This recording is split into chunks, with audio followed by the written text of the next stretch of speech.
میرا نام دانین حمید تھا۔ میرا تعلق پنجاب کے شہر سرگودا سے تھا۔ میرے والدین مڈل کلاس فیملی سے تعلق رکھتے تھے۔ میں 3 بھائیوں کی اکلوتی بہن تھی۔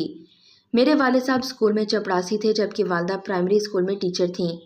والدہ نے ہماری تعلیم و تربیت جہاں تک ممکن تھا انتہائی بہترین انداز میں کی تھی، مگر جس کے نصیب میں بھٹکنا ہو، جس نے شیطان کی راہ اپنانی ہو، وہ رحمان کی طرف سے دیے گئے احکامات کو چھوڑ کر بھی شیطان کی راہ پر چل نکلتا ہے۔ میں اس بات کی واضح مثال ہوں۔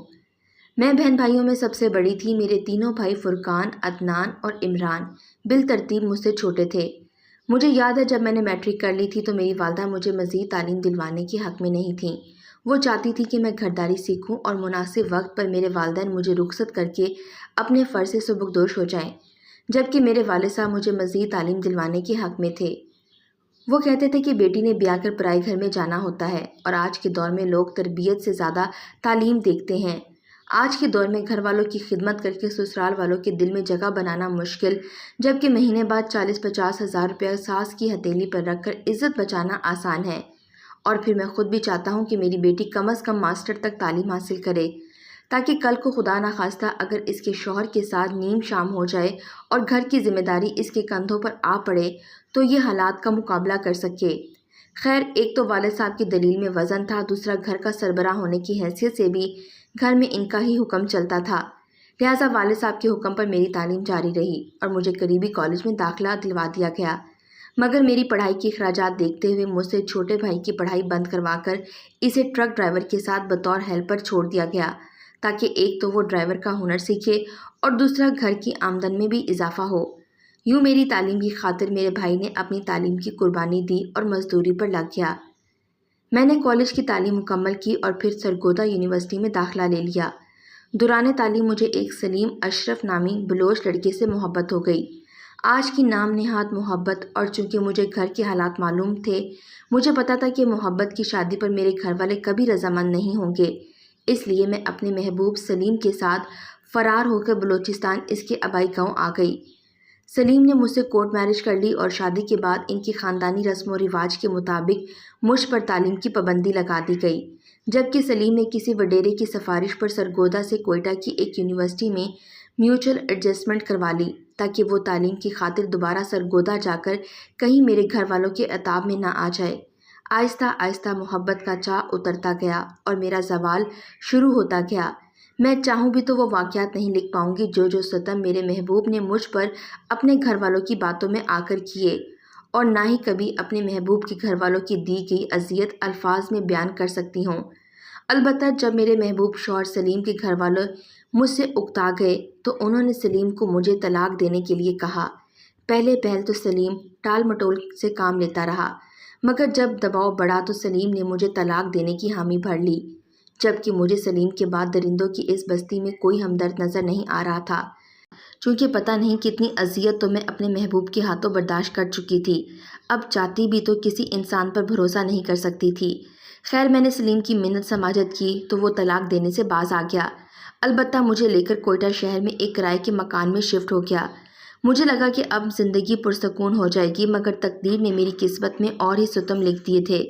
جب ہم کوئٹہ کرائے کے گھر میں منتقل ہوئے تو سلیم نے سب سے پہلے ڈاکٹر سے میل ملاپ کر کے مجھے ماں بننے کی صلاحیت سے محروم کر دیا۔ بعد ازاں وہ ساری رات شراب نوشی میں دھت ہو کر آوارہ مردوں کی طرح میرا جسم نوچتا۔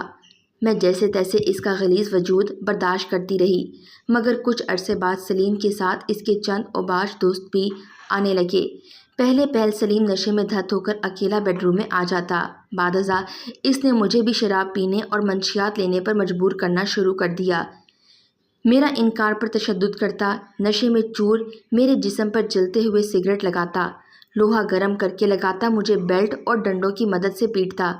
جب مار کھانے کے ڈر سے میں نشہ کرنے لگی اور نشے کی وجہ سے مدہوش ہو جاتی تو نشے کی حالت میں نہ صرف خود سلیم میرا جسم نوچتا بلکہ اپنے دوستوں کو بھی دعوت دیتا۔ یوں میرا محبوب، جس کی خاطر میں نے اپنے خون کے رشتے چھوڑ دیے، جس کی خاطر میں نے اپنے والدین کے خواب اور مان توڑ دیے تھے، وہی محبوب آج مجھے مجبور کر کے اور لوگوں کے ہاتھوں میں میری عزت لٹواتا رہا۔ میں پچھلے چند دنوں سے شدید ترین بیمار تھی، مگر سلیم یا اس کے اوباش دوستوں کو میری حالت پر کوئی رحم نہ آیا تھا۔ آج مجھ میں ہلنے کی سکت بھی نہ تھی، لہٰذا میں سلیم کی منشیات پارٹی میں شامل نہ ہوئی تو اس نے نشے میں مست ہو کر اپنے دوستوں کے سامنے بنا میری بیماری کا لحاظ کیے مجھے جانوروں کی مانند پیٹنا اور میرے جسم کو جلا کر مجھے اذیت دینا شروع کر دیا، تاکہ نہ جانے کب میں اس کے چنگل سے نکل کر شور مچاتے ہوئے بھاگی اور برہنہ حالت میں ہی گلی کے کسی گوشے میں بے ہوش ہو گئی۔ مجھے نہیں معلوم میرے تن پر کپڑا کس نے ڈالا، مجھے کس نے ہسپتال پہنچایا۔ میں پچھلے 1.5 ہفتے سے ہسپتال میں زیر علاج ہوں۔ آج میری حالت کچھ بہتر ہے۔ ڈاکٹرز کا کہنا ہے کہ مجھے ادمری حالت میں یہاں پہنچایا گیا تھا۔ میرے بچنے کے چانس بہت کم تھے، مگر اللہ تعالیٰ نے میری زندگی لکھی تھی۔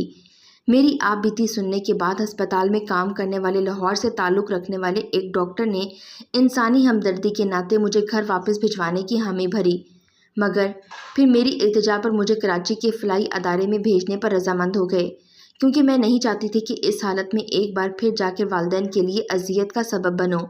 اول تو مجھے یقین تھا کہ میرے والدین مجھے قبول ہی نہیں کرتے، دوم اگر وہ کر بھی لیتے تو زمانے والے مجھے اور انہیں تانے دے دے کر ہمارا جینا حرام کر دیتے۔ ان تانوں کی وجہ سے میرا کوئی نہ کوئی بھائی غیرت کے نام پر مجھے قتل کر دیتا، مگر میری موت کے بعد لوگ مجھ سے ہمدردی کرتے اور میرے بھائی کو درندہ قرار دیتے ہوئے جیل بھجوا دیتے۔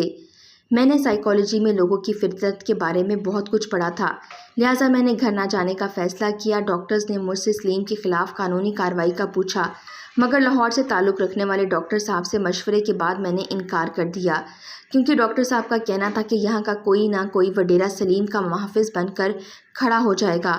قانون چاہ کر بھی کچھ نہیں بگاڑ سکے گی، البتہ تمہاری فائل بند کرنے کے لیے تمہیں بھی کسی ٹریفک حادثے میں موت کے گھاٹ اتار دیا جائے گا، اور موت بھی ایسی کہ تمہاری لاش بھی شناخت کے قابل نہیں رہے گی۔ ڈاکٹر صاحب کے مشورے اور سلیم کے تعلقات و عادات دیکھنے کے بعد اپنے قانون کی طاقت کو مد نظر رکھتے ہوئے میں نے بھی قانونی کارروائی سے انکار کر دیا، اور اب میرے صحت یاب ہوتے ہی مجھے کراچی کے کسی اچھے فلاحی ادارے کے سپرد کر دیا جائے گا۔ میں بستر مرگ پر پڑی اس بات کی تصدیق کرتی ہوں کہ غیر محرم کی محبت عذاب ہے یا رب۔ میں آج کراچی میں سائیں عاشق وڈیرا کے نام سے مشہور ہوں۔ میرا نام محمد عاشق حسین ہے۔ میں ذات کا قصاب ہوں۔ میرا تعلق پنجاب سے ہے۔ میں بیوپاری تھا، پنجاب سے جانور خریدتا اور کوئٹہ، پشاور یا کراچی کی منڈیوں پر لا کر بیچ دیتا۔ بعض دفعہ پیسے اتنے بچ جاتے تھے کہ 6 مہینے کا گھر کا خرچ نکل جاتا، اور بعض دفعہ ایسا نقصان ہو جاتا کہ گھر میں بھی فاقوں کی نوبت آ جاتی۔ مگر آج الحمدللہ میرے پاس کراچی میں مختلف علاقوں کے اندر بھینسوں کے 6 باڑے ہیں، اور میرے پاس 100 سے زائد دودھ دینے والی بھینسیں ہیں۔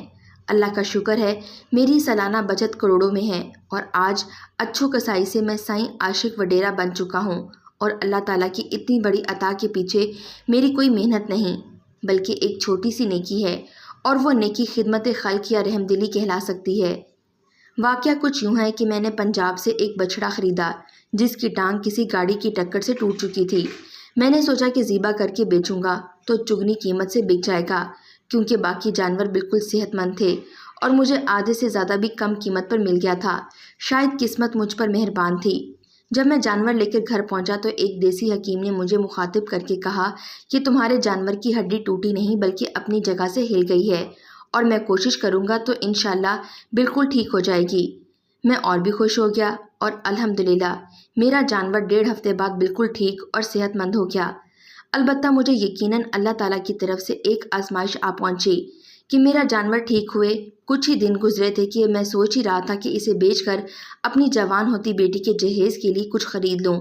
اس سے پہلے میں اپنی سوچ پر عمل پیرا ہوتا، میرے پڑوس میں موجود فیملی کے گھر ننھے سے مہمان کی آمد ہوئی، یعنی کہ بچہ پیدا ہوا۔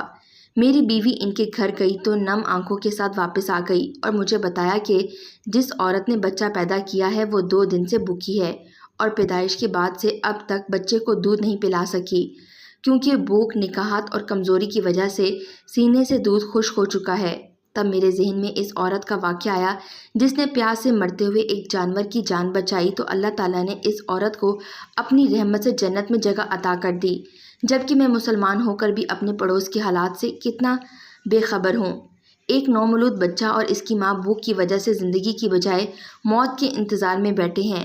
اپنی بیگم کی بات سن کر مجھے روز محشر کا خیال آیا اور دل میں اللہ تعالیٰ اور پیارے نبی کریم صلی اللہ علیہ وآلہ وسلم کا سامنا کرنے سے شرم محسوس ہونے لگی۔ میں اسی وقت اٹھا، 2 آدمیوں کی مدد سے بچھڑے پر تکبیر پڑھی اور اس میں 5 کلو بہترین گوشت الگ کیا، جو 3 دن تک میری بیگم بنا کر پڑوسی عورت کو کھلاتی رہی۔ باقی کا گوشت ایک قصاب کو اس شرط پر بیچ دیا کہ گوشت کا جتنا کلو وزن بنا وہ اتنے دن ہمیں روزانہ 1 کلو بہترین گوشت دے گا۔ چونکہ وہ قصاب میری برادری کا اور میرے جاننے والا تھا، اس لیے وہ میری بات سمجھ اور مان گیا۔ یوں تقریباً 2 ماہ تک ایک دن چھوڑ کر ہمارے گھر سے 1 کلو گوشت تیار ہو کر پڑوس کے گھر جاتا رہا اور معصوم بچے اور ماں کی خوراک بنتا رہا۔ پھر وہ عورت الحمدللہ صحت مند اور کام کاج کے قابل ہو گئی، جبکہ اس کے شوہر کو میں نے اپنے ساتھ کاروبار میں شامل کر لیا۔ وہ ایک بچڑا جسے میں نے مخلوق خدا پر قربان کر دیا تھا، میرے کمائی کے لیے اچھائی کا ذریعہ بن گیا۔ اللہ تعالیٰ نے میرے لیے رزق کا ایسا دروازہ کھولا کہ میں حیران رہ گیا۔ اب اکثر ایسا ہونے لگتا ہے کہ مجھے جانور آدھی سے بھی کم قیمت پر ملتا اور ان بڑے شہروں کی منڈیوں میں دگنی قیمت پر فروخت ہو جاتا ہے۔ میرے پاس دولت آنے لگی تو میں نے بجائے اسے جمع کر کے رکھنے کے اسے اللہ کی راہ میں لگانا شروع کر دیا، مگر میں جوں جوں اللہ تعالیٰ کی راہ میں لگاتا گیا دولت بڑھتی گئی۔ دولت کی فراوانی کے باوجود بھی اللہ تعالیٰ نے میرے دل میں دولت کی ہوس پیدا نہیں ہونے دی۔ میں نے اب چھوٹے جانوروں کے ساتھ بڑے جانور بھی خریدنا شروع کر دیے۔ پھر میں دودھ دینے والے جانور خریدنا شروع کیے۔ اللہ تعالیٰ نے مجھے ان سے بھی نفع ہی عطا کیا اور پھر میں نے ان سے ہی دودھ کا کاروبار شروع کر دیا۔ میں آج بھی بیوپاری ہوں، میں آج بھی لوگوں کو بتاتا ہوں کہ میں ذات کا قصاب ہوں۔ میرے ڈیرے پر آج بھی مستحق لوگ اپنے معصوم بچوں کے ساتھ آتے ہیں اور میں ان کو آج مفت دودھ دیتا ہوں۔ مجھے آج بھی دولت کی ہوس نہیں، مگر الحمدللہ آج میرے پاس بہت ساری دولت ہے۔ میں حسب حیثیت اللہ تعالیٰ کی راہ میں لگاتا جاتا ہوں اور اللہ تعالیٰ اسی دولت کو کہیں سے زیادہ بڑھا کر مجھے لوٹاتے جاتے ہیں۔ یہ میرے سامنے ایک عورت نما لڑکی کھڑی تھی جس کے ہاتھ میں دودھ والا برتن ہے اور دوسرے اس کے بغل میں بچہ اٹھا رکھا تھا۔ میرے پوچھنے پر اس نے بتایا کہ اس کی ماں مر چکی ہے اور یہ اس کا چھوٹا بھائی ہے۔ وہ بھیک مانگتی ہے، اسے آج اتنی بھیک نہیں ملی کہ اپنے بھائی کے لیے دودھ اور اپنے لیے روٹی خرید سکے۔ جب نا امید ہو کر اس نے دودھ دہی والے دکان سے معصوم بھائی کے لیے دودھ بھیک میں مانگا تو دکاندار نے اسے میرے ڈیرے کا پتہ دیتے ہوئے کہا، جا سائیں عاشق وڈیرے سے مفت دودھ مل جائے گا، صرف وہی مفت دودھ دے سکتا ہے۔